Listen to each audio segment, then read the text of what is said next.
6:15 के करीब वह सिनेमा हॉल में जा बैठी। उसने अपने साथ वाली सीट पर अपना रुमाल रख दिया। चिलगोज़ों और किशमिश के लिफाफे भी। हौले हौले हॉल भर गया, मगर मोती नहीं आया।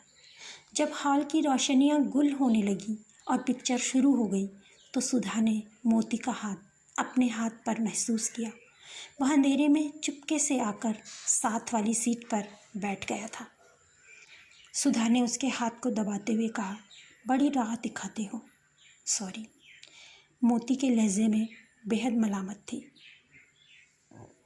मैं तुम्हारे लिए चिलगोजे और किशमिश लाई हूँ, खाओ। मोती ने किशमिश के चंद दाने उठाकर अपने मुंह में डाल लिए और सुधा मसरत का गहरा सांस लेकर तस्वीर देखने में मसरूफ़ हो गई। अब बातें करने का लम्हा न था। वह महसूस कर सकती थी कि मोती का हाथ उसके हाथ में है। वह उसके साथ कुर्सी पर बैठा है। थोड़ी थोड़ी देर के बाद वह अपना सर उसके शाने पर रख देती। मोती सरगोशी से कहता, मेरे कंधे पर सर रखकर देखने से तुम्हें क्या नज़र आता है? पिक्चर तो नज़र आती ना होगी। वो पिक्चर नज़र आती है जो इस हाल में बैठा हुआ कोई आदमी नहीं देख सकता। सुधा ने बड़ी गहरी मसरत से कहा। आहिस्ता आहिस्ता हर शख्स ने तब्दीली महसूस की। सुधा की मैली मैली आँखें उजली होती गईं, सीने का उभार वाजी होने लगा, कमर लचकने लगी और चाल में कूल्हों का मुदव्वर बहाव शामिल होता गया। वह दिन ब दिन हसीन और दिलकश होती गई। अब उसके कपड़े इंतहाई साफ सुथरे होते थे कम कीमत के, मगर बेहद उम्दा सिले हुए। सुधा को ये तौफीक न थी कि वो किसी अच्छे दर्जी के पास जा सके, मगर खुद ही उसने दर्जी का काम सीख लिया था और बहुत कम लड़कियां कटाई और नए लिबास की तराश और डिज़ाइन में उसका मुकाबला कर सकती थी। मगर उसने कभी किसी को नहीं बताया कि वो ये कपड़े खुद अपने हाथ से काटकर तैयार करती है। उसके दफ्तर की जब कोई दूसरी लड़की उसके लिबास की तारीफ़ करती तो सुधा झट किसी महंगे दर्जी का नाम बता देती, जहाँ सिर्फ अमीर तरीन फैशनेबल औरतों के कपड़े तैयार होते थे। और उसके दफ्तर की लड़कियां जलकर खाक हो जाती और सुधा से रश्क और हसद के मिले जुले अंदाज में पूछती, कैसा है वो तेरा? गोरा रंग है, बाल घुंघराले हैं, हंसता है तो मोती झड़ते हैं। सुधा जवाब देती, क्या तनख्वाह लेता है? 1200। 1200? लड़कियां चीख कर पूछती, 1200 तो हमारी फर्म के मैनेजर की तनख्वाह है।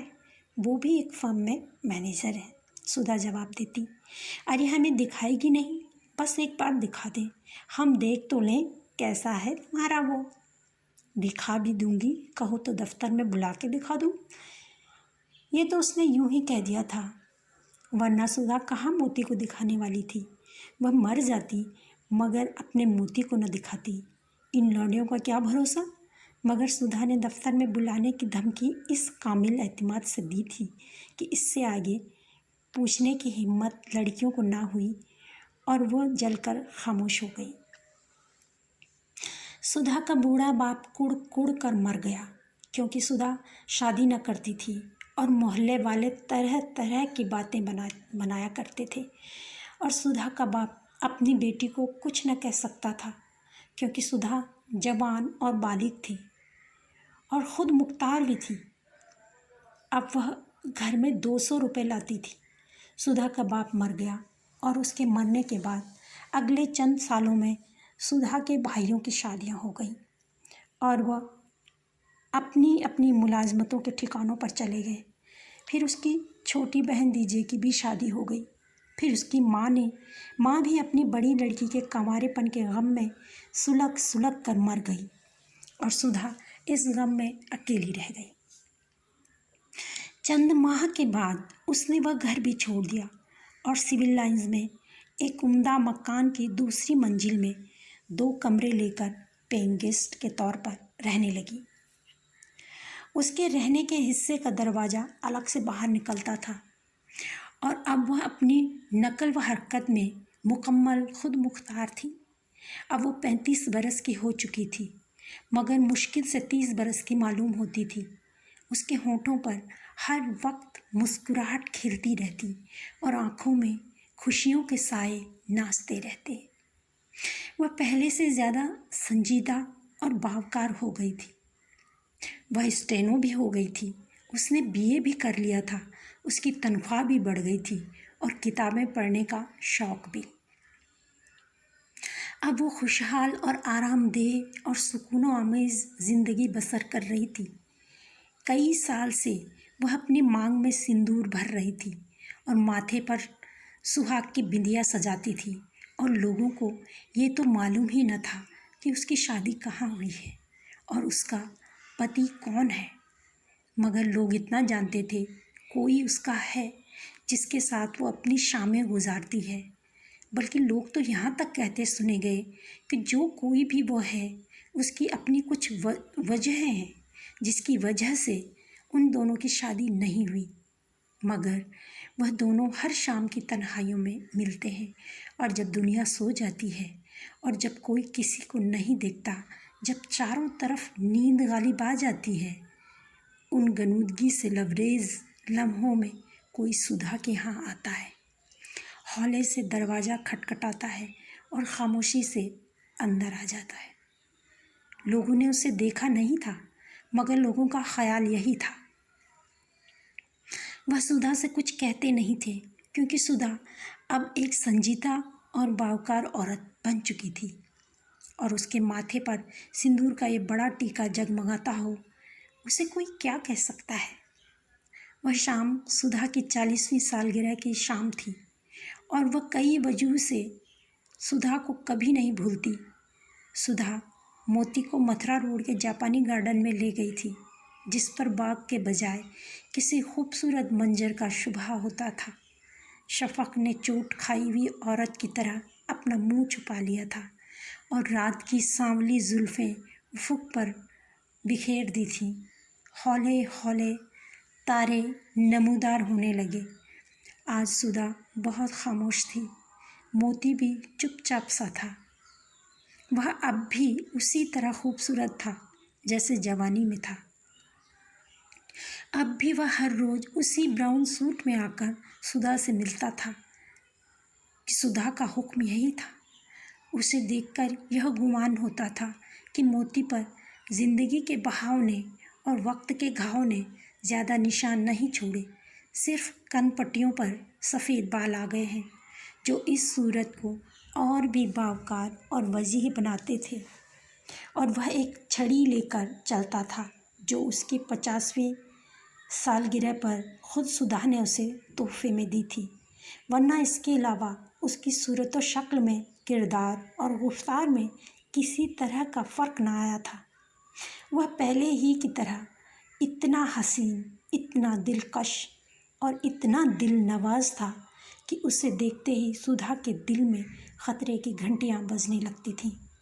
इतना वक्त गुजर जाने के बाद भी आज भी उसे देखकर सुधा का दिल इतने ज़ोर से धक धक करने लगा था जितना कि पहले रोज़। मोती ने आहिस्ते से पूछा, तुमने मुझसे शादी क्यों नहीं की? एक दफ़ा इनकार के बाद सुधा ने हौले से कहा, तुमसे शादी नहीं की जा सकती थी, सिर्फ मोहब्बत की जा सकती थी। अब तुम ये कैसे जान सकोगे कि जिस दिन तुमने इनकार किया था उसी दिन से तुम मेरे हो गए थे। इतना जानने के लिए औरतों का दिल चाहिए। मोती खामोश रहा। बहुत देर के बाद बोला, आज तो तुम 40 साल की हो चुकी हो। क्या तुम्हें अफसोस नहीं होता कि तुमने मुझसे शादी नहीं की? यह सुनकर सुधा भी खामोश हो गई। इतनी देर खामोशी रही कि मोती को गुमान हुआ कि कहीं सुधा अंदर ही अंदर रो रही है। सुधा, उसने आहिस्ते से उसका शाना हिलाया। मैं सोच रही थी, सुधा हौले से बोली, तुमसे शादी ना करके मैंने क्या खोया है? क्या कोई शाम ऐसी थी जो मैंने तुम्हारे साथ ना गुजारी हो? सोचो तो, कहाँ कहाँ हम नहीं गए। जहाँ जहाँ मैंने तुम्हें बुलाया, क्या तुम वहाँ नहीं पहुँचे? और जिस वक्त भी बुलाया, क्या उसी वक्त सब काम छोड़कर तुम नहीं आए? अगर शादी का नाम रिफ़ाक़त है तो वो मुझे हासिल है। फिर यह भी सोचो कि इस तवील रिफ़ाक़त में मेरा तुम्हारा एक बार भी झगड़ा नहीं हुआ। मैंने तुम्हें हमेशा मेहरबान और मुस्कुराते हुए पाया। साल दर साल जब मेरे हाथों को तुम्हारे हाथों की ज़रूरत हुई, उनके लम्स की गर्मी मैंने अपने जिस्म के रोए रोए में महसूस की। तुम्हारे फूल मेरी जुल्फ़ों में रहे, तुम्हारे बोसे मेरे होठों पर, तुम्हारी वफ़ा मेरे दिल में। क्या कोई औरत मोहब्बत में इससे ज़्यादा पा सकती है? सुधा ने एक गहरी सांस ली और अपने आप को मोती के बाजुओं में ढीला छोड़ दिया। और फिर उससे महसूस हुआ कि मोती के 2 बाजू नहीं बल्कि 4 बाजू हैं, बल्कि शायद 6 बाजू हैं, बल्कि 8 हैं। और वह अपने जिस्म और जान के रग और रेशे में उसके बाजुओं को महसूस कर रही थी, जो उसे भींच कर अपने सीने से लगा रहे थे। और सुधा ने अपने आप को उनके बाजुओं के सुपुर्द कर दिया और अंदर ही अंदर इस तरह खुलती चली गई जैसे चांदनी के लम्स से कली खिलकर फूल बन जाती है। मरमाते तारों के झुरमुट में सब्ज झालरों वाले पेड़ों की ओट से चांद उभर आया था। अब चांद उसके बालों में था, उसकी आँखों में था, उसके होठों में था, उसके दिल में था और लहर दर लहर उसकी जुएं खून में रवां था। हाय मेरे मोतीचूर, मेरे मोतीचूर, मेरे मीठे लड्डू, मैं तो मर गई तेरे लिए। थोड़ी देर के बाद जब सुधा ने आंखें खोली तो उसका पुरमसर्रत गनूज़गी आमेज़ चेहरा बता रहा था उससे अभी अभी मोहब्बत की गई है। वह शाम, वह रात सुधा कभी नहीं भूलेगी, क्योंकि वह रात मुकम्मल थी और उन दोनों की ज़िंदगियाँ मुकम्मल थी। जैसे वक्त और उम्र, चाँद और आरज़ू सब एक साथ एक दायरे में मुकम्मल हो जाए और जज्बे की एक बूंद भी छलक कर बाहर जाने की ज़रूरत महसूस न करे। ऐसे लम्हे कब किसी की ज़िंदगी में आते हैं और जब आते हैं तो इतनी शिद्दत से अपना तासुर छोड़ जाते हैं कि इंसान महसूस करता है कि शायद मैं अब तक जिया ही इस लम्हे के लिए था।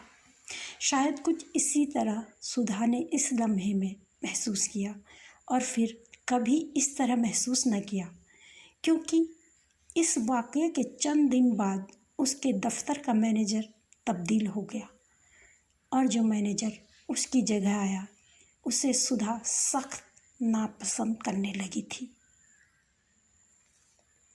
शेष अगले अंक में।